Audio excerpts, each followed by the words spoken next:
empecé a soñar, a hablar y a caminar, a que aprendí a rezar, a conocer la fe para enfrentar mis miedos. Aquí sentí el calor de mi primer amor, de mi mejor mujer, que todo lo entregó y llena de ilusión formó en su ser mi cuerpo. Aquí escuché la voz de un héroe, un gran señor que me enseñó a luchar y a conocer a Dios, tratando por igual a todos los demás, sin sentirse inferior ni superior jamás, que siempre predicó con el ejemplo. Es la familia, fuerza y unidad, es el cimiento de la humanidad, es nuestra sangre que continuará un nuevo tiempo. Es ese amor que es incondicional, frente a la calma o a la tempestad, el equilibrio simple y natural del universo. Familia, Iglesia Doméstica. Es un espacio del Movimiento Familiar Cristiano, Diócesis de Rafaela.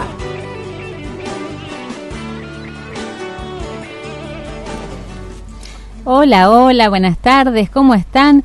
Familias en Movimiento con ustedes una vez más para compartir esta bellísima jornada a pleno sol.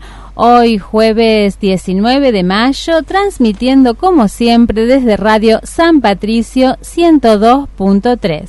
Familias en Movimiento es un programa del Movimiento Familiar Cristiano.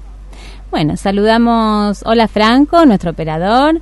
Hola Claudia, ¿cómo estás? Hola Silvana y hola a toda la audiencia de Familias en Movimiento y de esta hermosa radio, la Radio San Patricio. Hola Lili Escarafía, ¿cómo estás? Hola, buenas tardes chicas, hola, buenas tardes audiencia. Bueno, y les contamos que hoy tenemos la visita de la señora Marisa Invinquerriel de Martín. Gracias Marisa por acompañarnos. Muchas gracias. Marisa es profesora de Historia. Bueno, otro encuentro de Familias en Movimiento con todos ustedes, recordando que la vida vale la pena ser vivida, vale cada momento, vale cada lugar.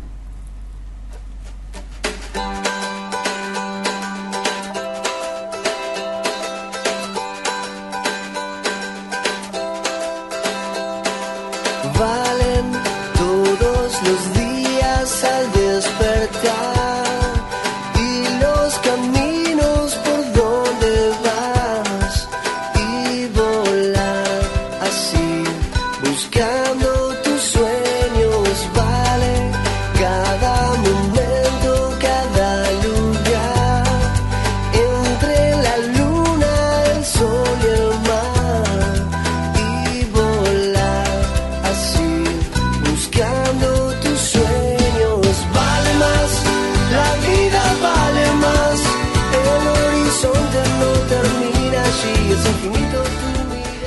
A cada uno se nos ha dado dones distintos para que de algún modo podamos serle útiles al mundo. Somos los dones vivientes de Dios en la tierra y esto nos asegura que el Señor está presente. Dones que han tenido tantos santos que nos propone nuestra Iglesia Católica. Por eso pasamos ahora al Santo Oral, Silvana. Así es, hoy 19 de mayo la Iglesia celebra a San Ivo Abogado.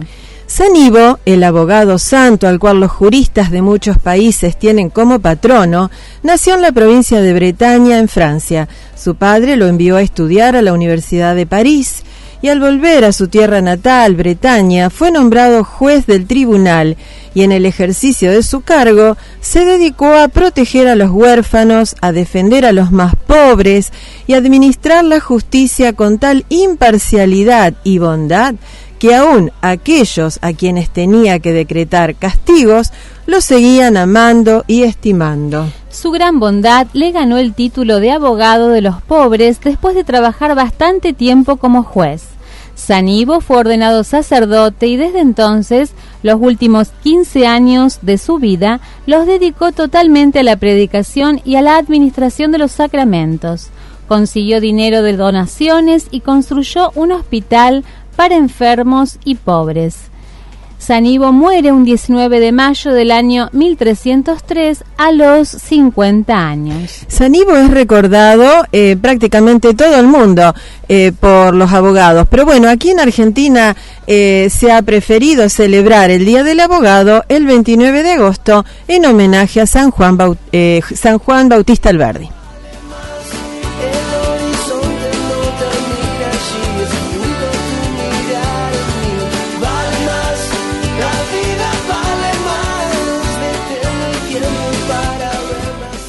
Bueno, les contamos que mañana, 20 de mayo, se celebra San Bernardino de Siena, franciscano. Contanos algo, Claudia.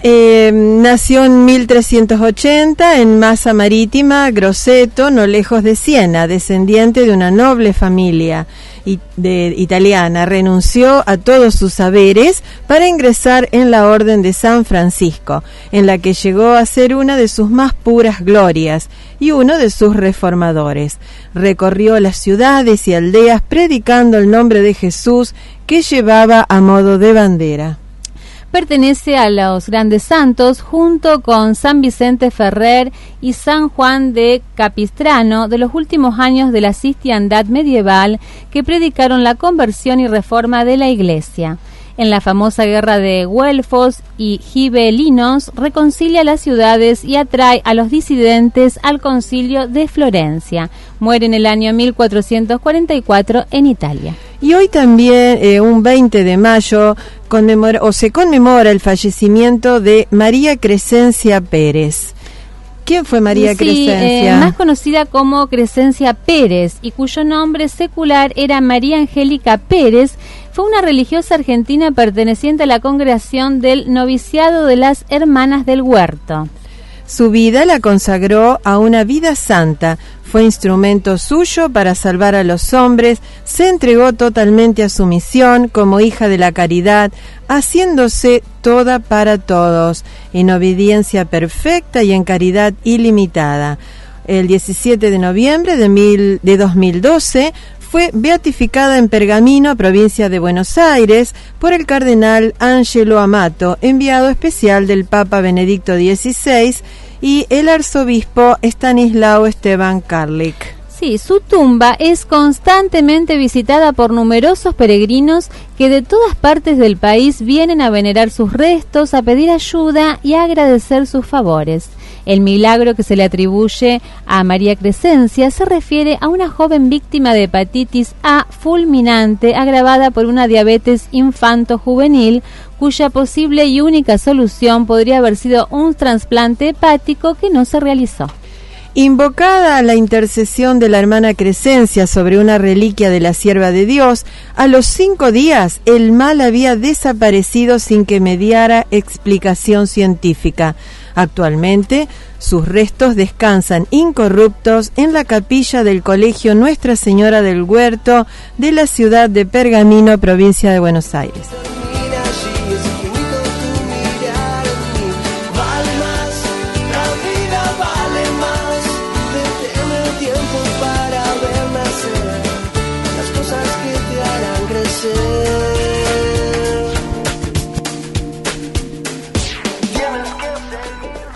Bueno, y muy popular esta santa, Santa Rita de Casia, religiosa, patrona de los imposibles, la recordamos este domingo 22.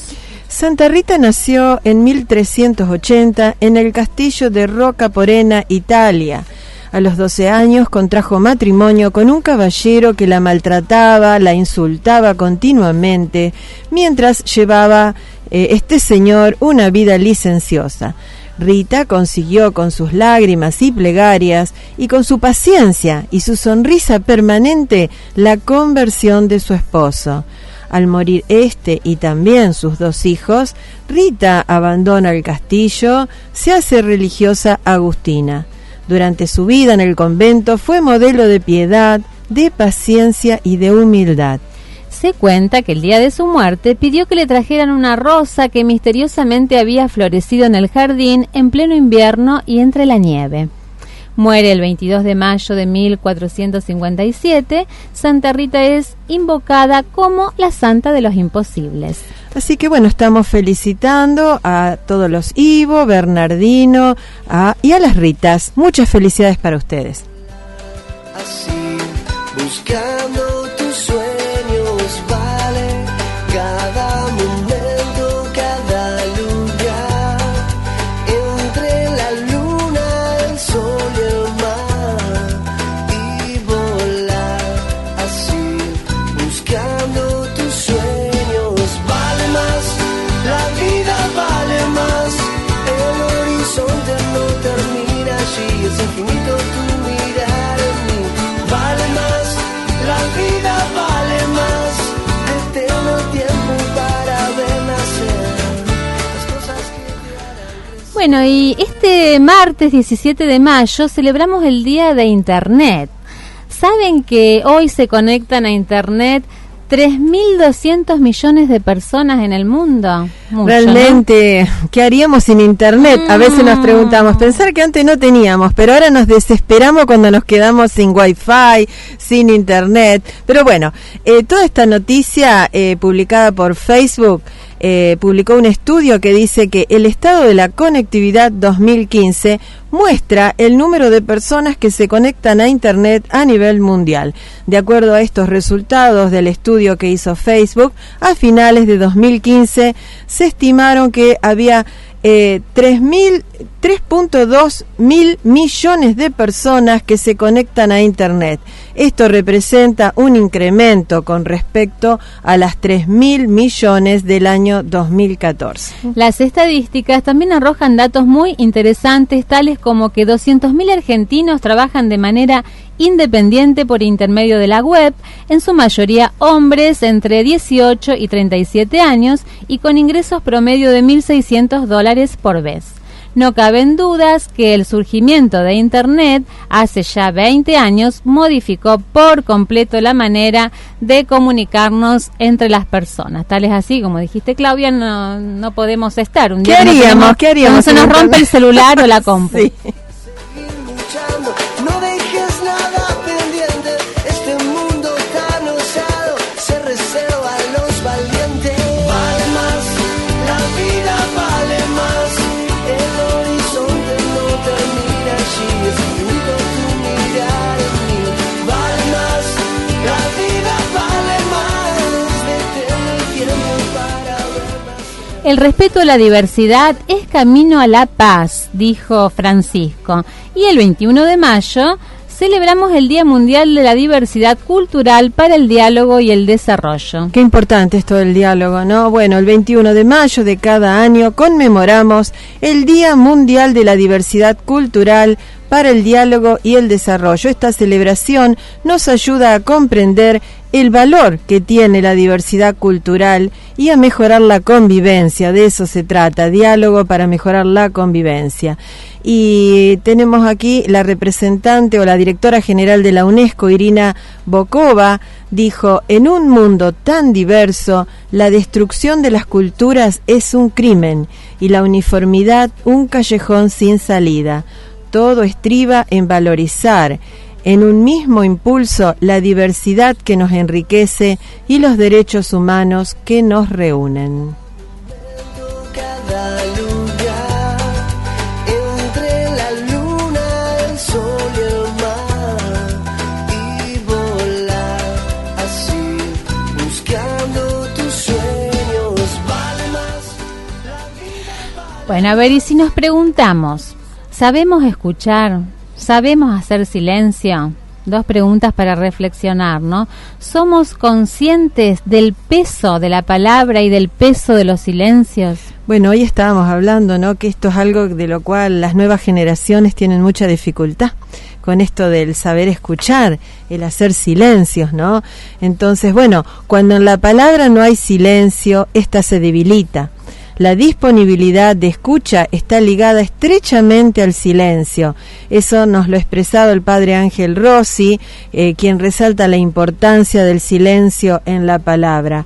Hay que encontrar el lenguaje vehicular de los valores, haciendo referencia a estos tiempos donde la sociedad ha perdido el lenguaje por el cual llegarle a nuestros hijos, a nuestro esposo, al que tenemos al lado. y en donde se pierde la capacidad del diálogo.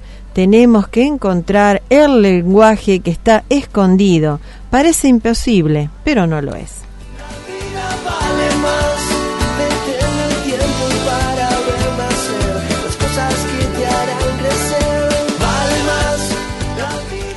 Bueno, y en nuestros diálogos todos se preocupan por hablar, pero pocos saben escuchar. La disponibilidad de escucha está ligada estrechamente al silencio, dice. En las discusiones siempre queremos tener la última palabra, pero nos cuesta tener el primer silencio. Hay que descubrir la belleza del silencio, que es la otra forma de la palabra. Y agregó este padre que cuando se pierde el sentido del silencio, se pierde inevitablemente el sentido de la belleza, la capacidad de asombrarse. La vida interior resulta imposible si llega a faltar el silencio.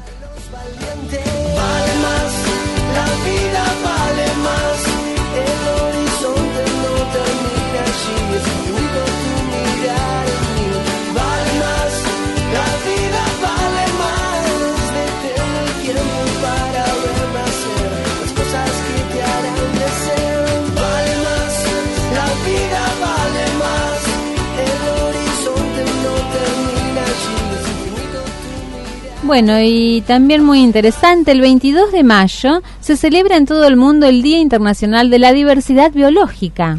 Cuántas cosas que aprendemos, ¿no? Cuántas cosas interesantes con todas estas noticias. Diversidad biológica. Antes me parece que no se hablaba mucho de esto.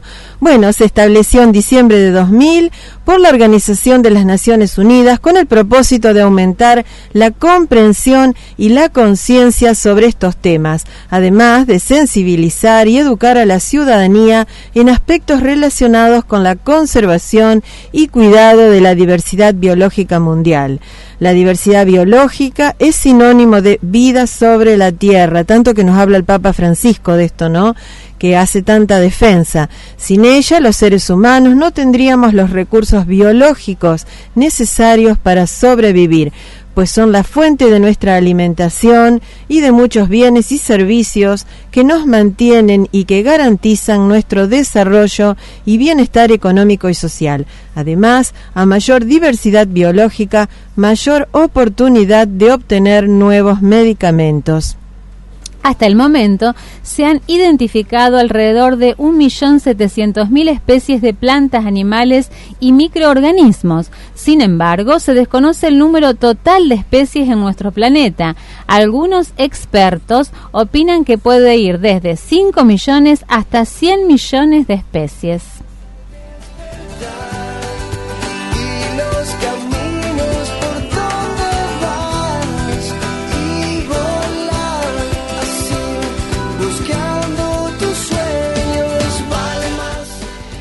Dijo el Papa Francisco, hoy tenemos una humanidad herida que arrastra heridas profundas.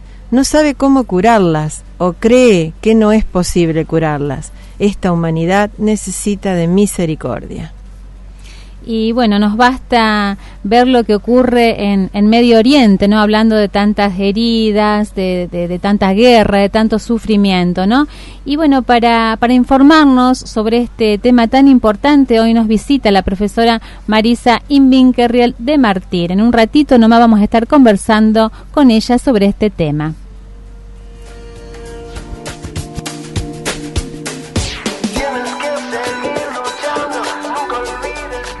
Bueno, te invitamos como siempre a que ingreses en Facebook al sitio del Movimiento Familiar Cristiano, donde vas a poder encontrar reflexiones, la palabra de cada día, noticias y también los audios de este programa. Si no los podés escuchar en vivo los días jueves, vas a poder encontrar los audios de Familias en Movimiento de cada jueves.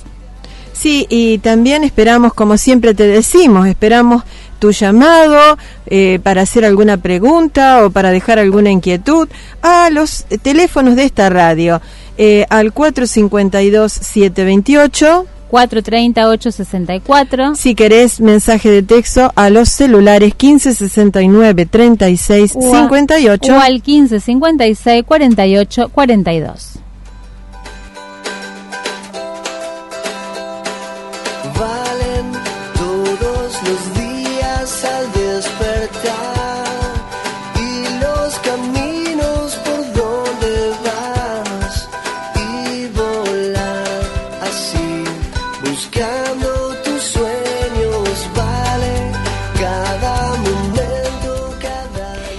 Que la Iglesia peregrina dé gloria y alabanza a Dios, Padre omnipotente, en la unidad del Espíritu Santo y en el amor liberador de Jesús. Bueno, nos vamos a ir poniendo en clima de oración para escuchar el Evangelio, la palabra del Señor.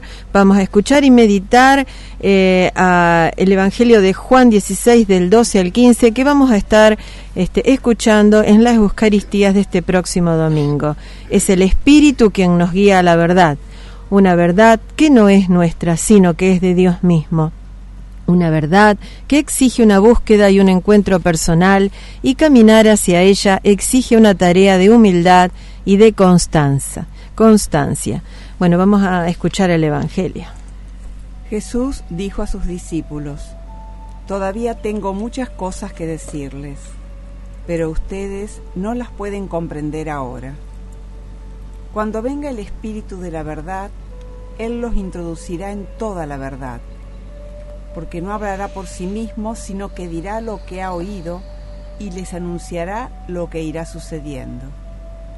Él me glorificará, porque recibirá de lo mío y se lo anunciará a ustedes. Todo lo que es del Padre es mío. Por eso les digo, recibirá de lo mío y se lo anunciará a ustedes. Palabra del Señor. Gloria a ti, Señor Jesús.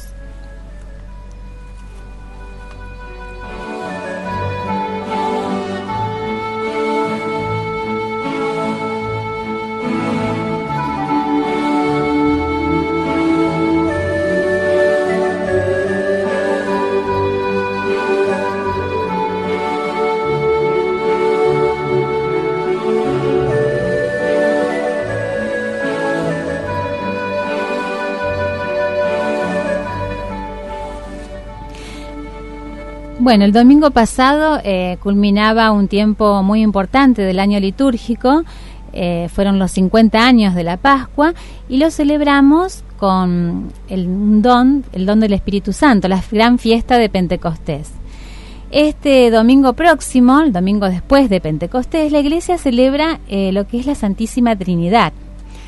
Esta fiesta comenzó a celebrarse hacia el año 1000, cuando los monjes lo asignaron el domingo después de Pentecostés para su celebración. ¿Y qué es la Santísima Trinidad? La Santísima Trinidad es un misterio. Y un misterio es todo aquello que no podemos entender solamente por nosotros mismos, por la razón. Es algo que solo podemos comprender y entender cuando Dios nos lo revela, o sea, por medio de la fe. Y aunque es un dogma bastante difícil de comprender, fue el primero que entendieron los apóstoles, porque después de la resurrección, cuando experimentaron la acción del Espíritu Santo, comprendieron que el único Dios era Padre, Hijo y Espíritu Santo. Y así también lo creemos nosotros, ¿no? La Trinidad es una. No creemos en tres dioses diferentes, sino en que un solo Dios en tres personas diferentes, en tres personas distintas. Padre, Hijo y Espíritu Santo, es decir, tienen la misma naturaleza, la misma divinidad, la misma perfección. Son tres personas diferentes en un solo Dios. Y también tenemos que saber que cada una de esas personas está contenida en las otras dos, o sea que hay una comunión perfecta entre estas tres personas. Y cada vez que hacemos la señal de la cruz es cuando recordamos el misterio de la Santísima Trinidad, ¿no? Cuando decimos en el nombre del Padre, ponemos la mano sobre la frente, señalando nuestro cerebro, que es quien controla todo nuestro cuerpo. De esta manera recordamos de forma simbólica que Dios es la fuente de nuestra vida, ¿no? Cuando decimos del Hijo, colocamos la mano en el pecho, donde está el corazón, y esto simboliza el amor, ¿no? El amor que Dios nos tiene a nosotros y el amor que nosotros tenemos que también brindar a nuestros hermanos. Y cuando decimos del Espíritu Santo, colocamos la mano en el hombro izquierdo, en el hombro derecho, recordando que el Espíritu Santo es quien nos va a guiar, a iluminar, a quien nos va a ayudar a sostener nuestras cargas, que es quien nos ofrece tantos dones y gracias cada día. Entonces, celebrar esta solemnidad realmente tiene sentido, ya que el Espíritu Santo, a través del Espíritu Santo podemos llegar a creer, a reconocer y a comprender este misterio de la Santísima Trinidad, en el cual todos estamos inmersos. Claudia, ¿querés agregar algún comentario? Bueno, que es maravilloso, ¿no?, tener a 3 personas que están ahí cuidándonos, que están a nuestra disposición para los que creemos. Pero además también esto es el sello distintivo del católico, ¿no?, creer en estas 3 personas que son al mismo tiempo una sola. Algunos creen solo en Jesús, otros creen solo en el Espíritu, algunos creen solo en Dios. Bueno, nosotros creemos en los 3 y, como decía Silvana, es un misterio, pero un hermoso misterio, y además con esa alegría de saber que están los 3 brindándonos el apoyo y la contención a todos los que creemos. Y que sin darnos cuenta permanentemente lo estamos invocando, porque la señal de la cruz permanentemente la hacemos cuando rezamos gloria al Padre, al Hijo y al Espíritu Santo. Bueno, compartimos ahora una pausa musical, Claudia. Vamos a escuchar un hermoso tema que le habla a Dios y para seguir meditando esto.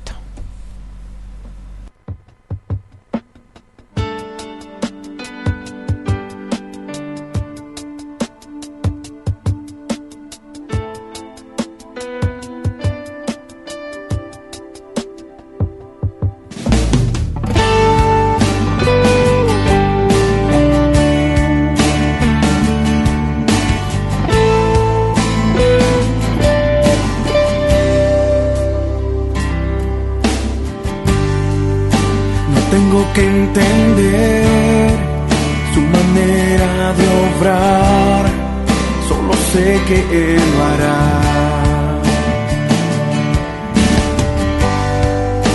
No tengo que buscar ninguna explicación, solo sé que Él lo hará.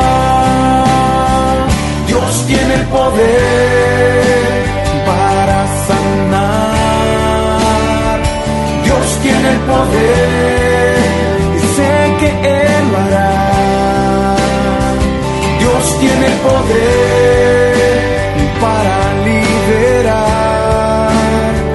Dios tiene el poder y sé que Él lo hará.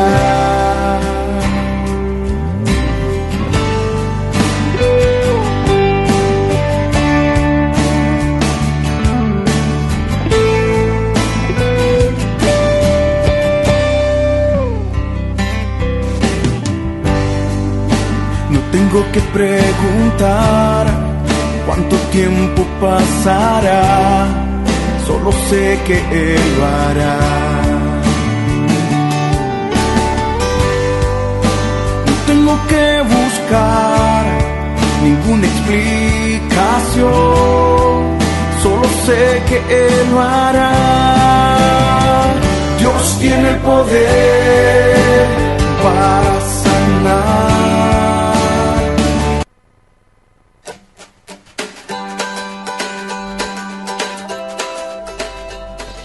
Bueno, llegamos al segundo bloque, este bloque donde, vamos por eso invitamos a la profesora Marisa para que nos ayude a entender un poco todo esto que a veces nos cuentan los medios de comunicación, del problema en Siria, los inmigrantes, los refugiados, toda esta gente que hasta ha muerto en esto de escapar del país. Así que Marisa, contanos un poco por qué toda esta crisis en Siria, por qué la gente huye de Siria. Bueno, podríamos hacer una pintura de cómo está Siria hoy, ¿no? Sí. Siria es el país del que todo el mundo quiere escapar. Eso es más Quieren o menos escapar, qué dicen, pena, ¿no? Qué lástima. Lo que dicen los estadistas. Y esto empezó hace ya 5 años. Es un país que está en guerra desde hace 5 años. Y por la cantidad de gente que sale, más de la mitad de la población, eran 22 millones, ahora son 11 millones los que se han escapado del país, se habla de que es la mayor crisis humanitaria después de la Segunda Guerra Mundial, ¿no? El Papa dice que es una tercera guerra mundial a pedazos. Claro. Es confuso todo lo que pasa en Siria, aliados y enemigos también se confunden. Hay muchas partes participantes en este conflicto. Por un lado está el presidente sirio, que es un presidente autoritario, que lleva en el gobierno desde el año 2000 y su ejército es... Puede ser que represente una minoría, ¿verdad? Sí, en realidad tiene mucha fuerza porque también está respaldado por Rusia, que claro. Las potencias siempre tienen, las potencias más importantes tienen intereses en la región. Claro. Él es Al-Assad y bueno, después tiene sus opositores. Empezó siendo una guerra civil, lo que se llaman los rebeldes, que hay mucha gente en ese grupo rebelde. Este grupo rebelde se entrenó, también es un ejército, se entrenó en las monarquías del Golfo Pérsico, en Qatar, en Emiratos, en Arabia Saudita, y también hay una gran gama de gente que piensa distinto, ¿no? Están los más extremos, los más moderados dentro de este grupo rebelde.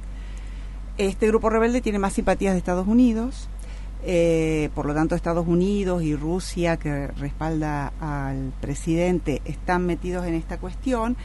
Y después aparece en 2014, estamos hablando que la guerra empezó en 2011, en 2014 hay como un quiebre, y porque se instala en esta zona de guerra Estado Islámico y forma un califato. Eso quiere decir, mete un Estado en el medio de esta guerra y también es una fuerza armada. También los primeros que le plantan cara a Estado Islámico son los kurdos. Los kurdos son una minoría turca que quiere ser reconocido como otro país. Entonces, todos estos son protagonistas. Perdón, Marisa, ahí está esto están los refugiados. Ahí está el famoso ISIS, ¿no? Bueno, ISIS se llamaba antes, desde el momento en que ISIS sería Estado Islámico de Siria e Irak. En el momento en que se forma el califato, que ellos constituyen un Estado con fronteras, con territorio, con un líder político religioso, se empieza a llamar Estado Islámico. Es como un país que se metió allí. Una superficie más o menos abarca de Siria y de Irak, más o menos como la provincia de Entre Ríos nuestra. Controla las carreteras, controla las represas, los pozos petroleros, y bueno, y a gran parte de esto merece también la riqueza que obtiene para comprar todo el armamento. O sea, también tiene cañones antiaéreos, mucha gente armada. El ejército está formado en un 30% por gente convencida de lo que propone el emir, ¿no es cierto?, de este emirato, o sea, por fanáticos. Y los otros, una parte son extranjeros, no son ni iraquíes ni sirios, y otra parte están medio por la fuerza, ¿no?, metidos allí tomando parte de este ejército. La guerra que empezó en el 2011 y que en este momento, a partir de febrero, está caminando en un cese el fuego relativo hacia unas conferencias de paz que propuso la ONU. Esa guerra empezó con una cosa sencilla, como siempre empiezan todas las guerras. También en 2011 se había dado la Primavera Árabe, que fue un intento de liberación o de democratización bastante utópico del norte de África, de Egipto, de Libia, de esa zona, contra los dictadores que tenían esos países. Entonces, en marzo de 2011, unos chicos de escuela secundaria pintaron unos grafitis en contra del régimen en Siria, en contra del régimen de Al-Assad, y fueron terriblemente reprimidos, claro, torturados. Entonces, el pueblo, instigado por el grupo rebelde y por todos los opositores, encontró en este momento la oportunidad de rebelarse y de hacerle frente. Y fueron también reprimidos. Y ahí se armó, digamos, el ejército rebelde, que fue tomando algunas ciudades. Por eso, tal vez lo que nosotros vemos es una guerra en las ciudades enteras que después de 5 años, ya pasaron 5 años, de marzo a marzo, han quedado destruidas, devastadas. Sí. Vivir ahí quedan todavía personas que viven ahí, es difícil, hay túneles, a veces huyen al campo para huir de los bombardeos. Ustedes habrán visto que a pesar de que hay una tregua, esta tregua Naciones Unidas la logró instalar por acuerdo de Rusia y de Estados Unidos, ¿no es cierto?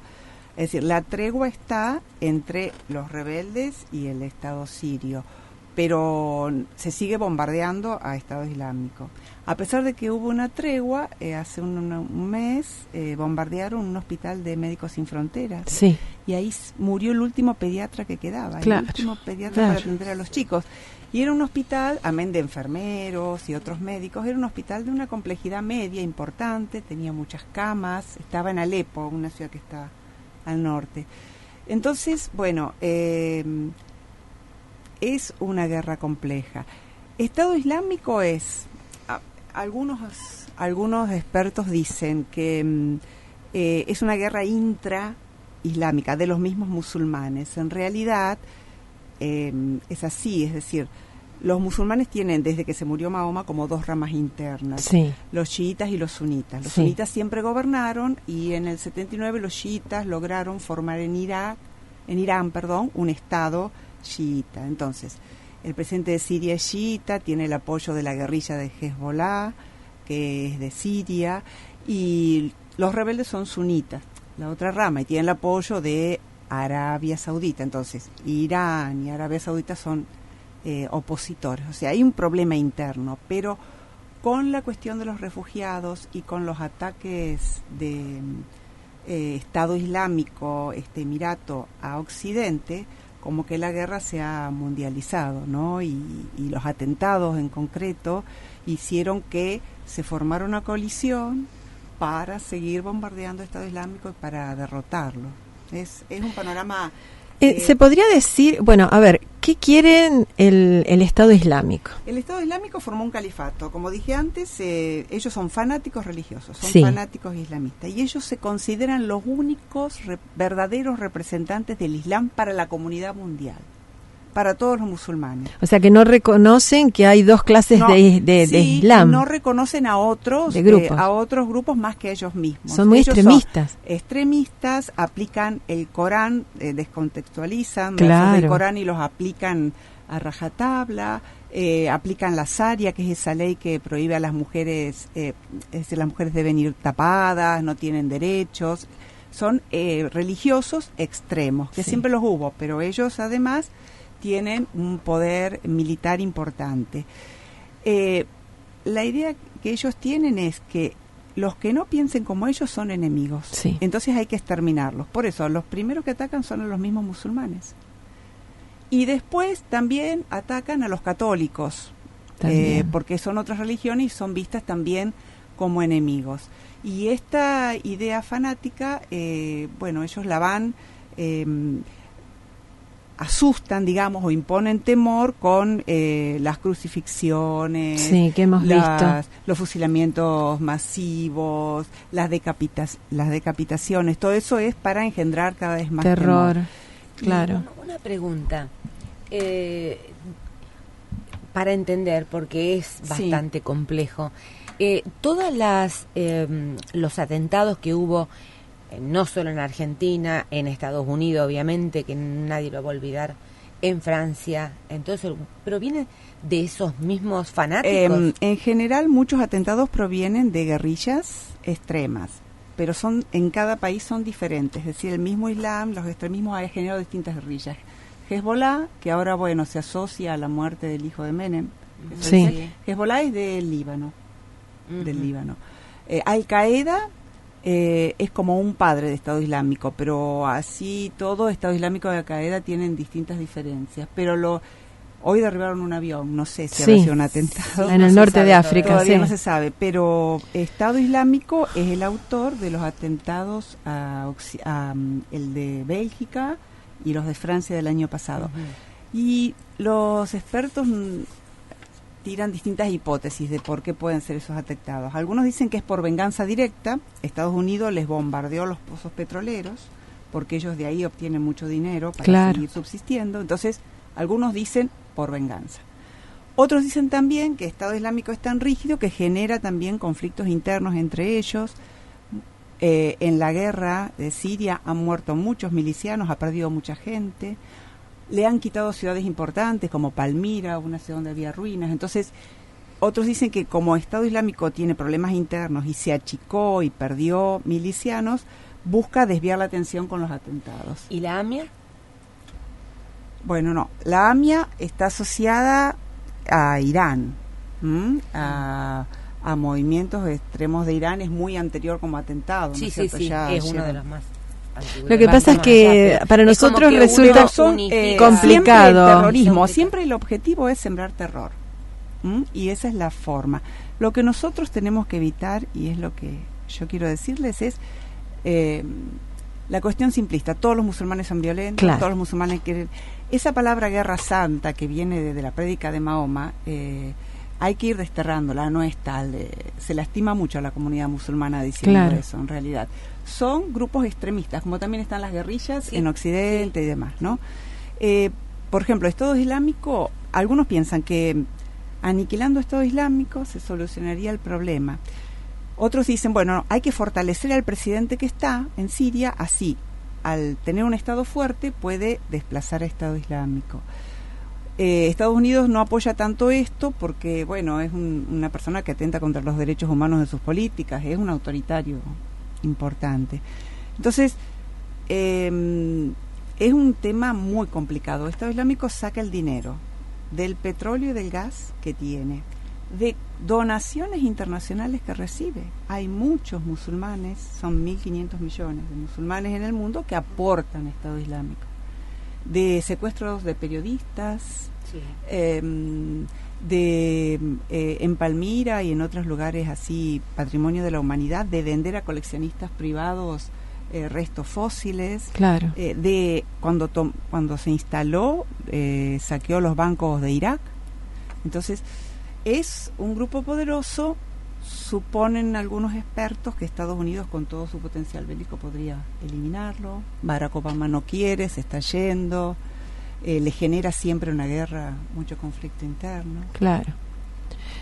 Sí, uno es como vos decís, Marisa, hay que evitar el simplismo de creer Sí. que todos los musulmanes son iguales. Sí, Acá no. estamos frente a un grupo que quiere imponer su ideología. Al mundo musulmán y declara a los musulmanes sus primeros enemigos, ¿no? También es eso también hay que tenerlo en cuenta. Y los musulmanes que viven en Argentina, que viven en todas partes del mundo, también lo están repudiando a esto, porque, digamos, lo que buscan los musulmanes es alcanzar, hacer el bien y alcanzar lo que Dios le promete, Alá le promete a ellos, ¿no es cierto?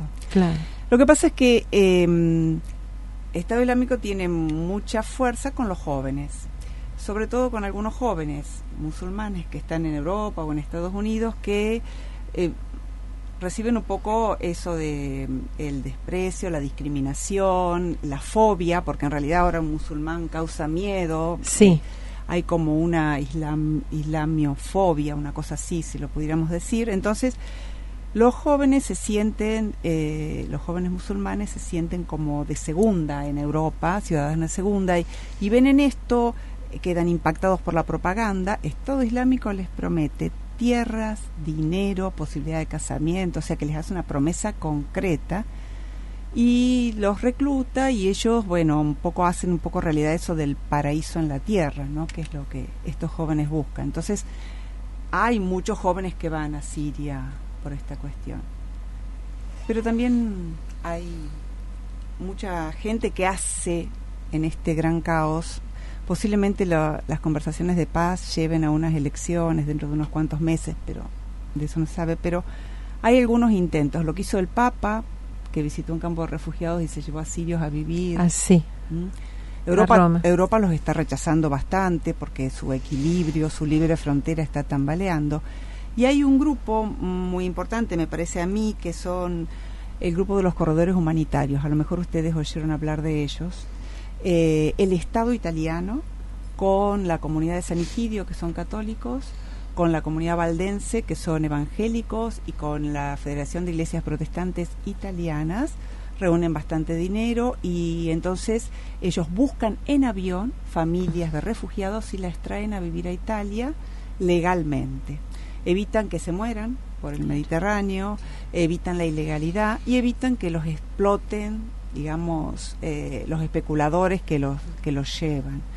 Ellos tienen contactos en Siria y en África, en el Líbano, en campos de refugiados. Entonces, elevan esa nómina de familias vulnerables al Ministerio del Interior de Italia, que lo controla lógicamente, no pueden hacer entrar a cualquiera, y el Ministerio del Exterior les concede una visa provisoria, las reciben familias de distintas provincias de Italia, y al Estado italiano no le sale nada, pero es como una receta importante que se puede llegar a hacer con el tema de los refugiados, ¿no? Claro. Es un aporte, un primer paso. y bueno, y Médicos Sin Fronteras es invaluable lo que hace siempre. Sí. Por eso yo también digo que nosotros, además de escuchar lo que dice el Papa le tira las orejas a Europa bastante, les habla de su egoísmo y de que los derechos humanos hay que demostrarlo, exactamente. No son una declamación. Pero yo también creo que nosotros podemos hacer muchas cosas y podemos también, si tenemos esa posibilidad, donar dinero. Y si podemos donar dinero, San Egidio, que es esto que les digo de los corredores, tiene sede en Argentina, Médicos Sin Frontera tiene sede en Argentina. Me parece que también podemos informarnos, que no hay que ir a meterse mucho en la cosa compleja. Yo lo que les dije es muy sencillo, Es muy claro, Marisa, muy claro. Mucho más profunda la cuestión, pero me parece que sí, que podemos informarnos, leer en algunos medios más serios que otros, qué sé yo, y bueno, y estar con la mente abierta, ¿no? Hay que hacer un gran esfuerzo por ponerse en el lugar del otro. Se puede leer testimonios de refugiados, para que uno entienda que una persona que era peluquera y un señor que era sastre o alguien que era maestra, de golpe se tuvo que ir y pasó a ser dejando un todo clandestino. Exacto. Tú dijiste 11 millones que se fueron. Sí, 11 millones de refugiados se fueron, y lo más terrible me parece a mí que son los casi 400.000 muertos que se lleva la guerra. Sí. De estos 11 millones, más o menos 5 millones están en los países que rodean. Porque claro, el problema se dispara, es como si la guerra fuera acá, se dispara a Paraguay, se dispara a Uruguay. El problema se dispara a Turquía, al Líbano, a Egipto, a Jordania. Ahí más o menos hay 5 millones viviendo en campos de refugiados. Estos que la comunidad que los corredores recuperaron, llevaban 3 años viviendo en carpitas, las familias con los chicos. Bombardeados también, porque hace poco también, cuando se habla de bombardeos aéreos, acá hay otra figurita que a lo mejor conocen que gana bastante con esto, que es Putin, ¿no? Uh-huh. Los rusos suelen bombardear, queriendo bombardear a unos, matan a otros. Claro. Y él ha ganado mucho prestigio. Claro, seguro. Él ha ganado mucho prestigio. Sí, hay muchos intereses que están acá en esta porque conflicto. el origen de esta guerra, o sea, no es puramente de cuestión religiosa, ¿fue? ¿O hubo cuestiones de disputas de riquezas naturales, que hablábamos de petróleo? Cuando hablamos del mundo musulmán, no podemos separar la política de la religión.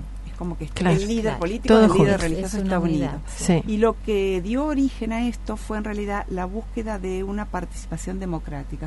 El gobierno de Al-Azhar, como el gobierno de Ben Ali en Túnez, como el gobierno de Gaddafi en Libia, el de Mubarak en Egipto, eran gobiernos autoritarios sin participación. Entonces, esto empieza con lo que después fue un invierno, pero fue la primavera árabe, buscar derechos, libertades, participación. Una rebelión hacia todo eso. Que fracasó, salvo en Túnez, que ganaron el premio Nobel el año pasado, 4 representantes que mantienen un poco el orden en ese país. La verdad que muy, muy claro, Marisa, te agradecemos muchísimo. Y sí, obviamente que queda mucho, pero yo creo que para un primer acercamiento al problema ha sido muy clara, y sobre todo la información que nos has dado de qué podemos hacer nosotros, aportar nuestro pequeño granito de arena. Muchísimas gracias, Marisa. No, por favor. Bueno, nos estamos despidiendo, llegamos al final. Ha sido un gusto compartir esta jornada con ustedes. Nos despedimos hasta el jueves que viene, si Dios quiere. Que tengan una buena semana. Chau. Chau, buenas tardes. Hasta luego.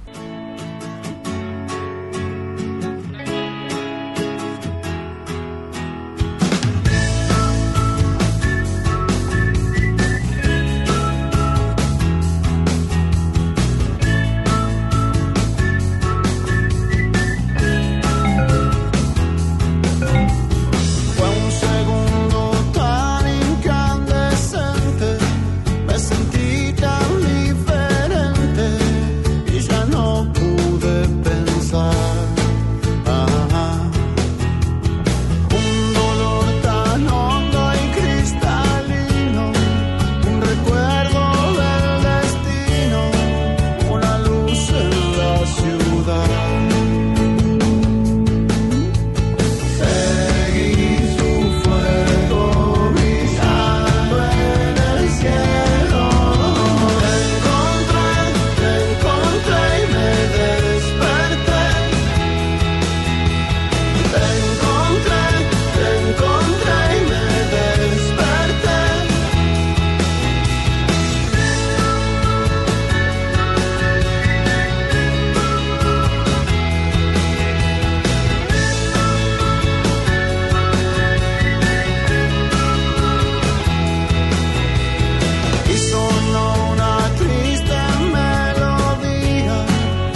pasar.